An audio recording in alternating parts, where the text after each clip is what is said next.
Since the material written on Shintaro Kago is extremely sparse, I feel that he deserves to be presented beyond that which is covered in this piece. Therefore, I will most likely be writing an analysis of one of his individual works in the future in order to give more context into my feelings on his output. Shintaro Kago is a self-identified Kisu mangaka, a title which roughly translates to bizarre manga artist. He was born in Tokyo in 1969 and made his debut in manga around 1988, working for Comic Box magazine. Most of his works are experimental in effect and frequently break the fourth wall, as well as explore various extreme takes on page layout. He is most known as an author of the Ero Guro genre, which frequently blends eroticism and the grotesque. Many have referred to his works as fashionable paranoia.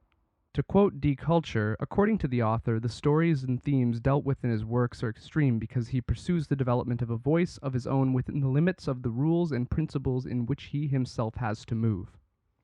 As well as occasional horrific sculptures of scat and corpses, Kago is also known for manufacturing various grotesque toys. Despite his constant output of Ero Guro material, he was most notably featured in Weekly Young Jump, a weekly seinen manga publication, with his sci-fi work Superconductive Brains Parataxis. Recently, he was notably featured as a guest artist in the preview for the Flying Lotus album, You're Dead. His manga frequently explored the theme of scatology. In an interview with Vice magazine from 2008, he was quoted saying that, "Scat is just something that I use as a riff for my stories. I chose the theme because at the time that I started doing it, nobody else was famous for it in the manga world. Also, I usually try to adhere to the format of the magazine I'm drawing for, and back then, most of the magazines that featured my work were quite peculiar.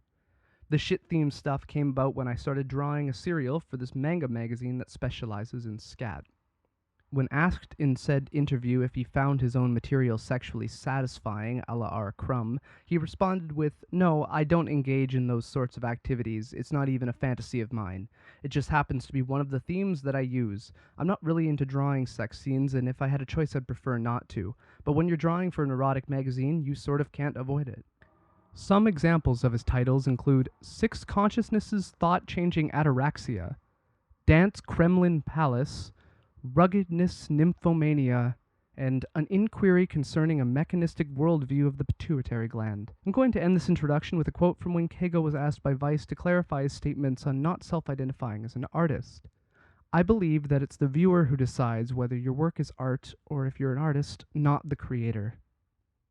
If I were to recommend a work by Shintaro Kago, a good starting point would possibly be his short manga Abstraction, which I've linked to in the description.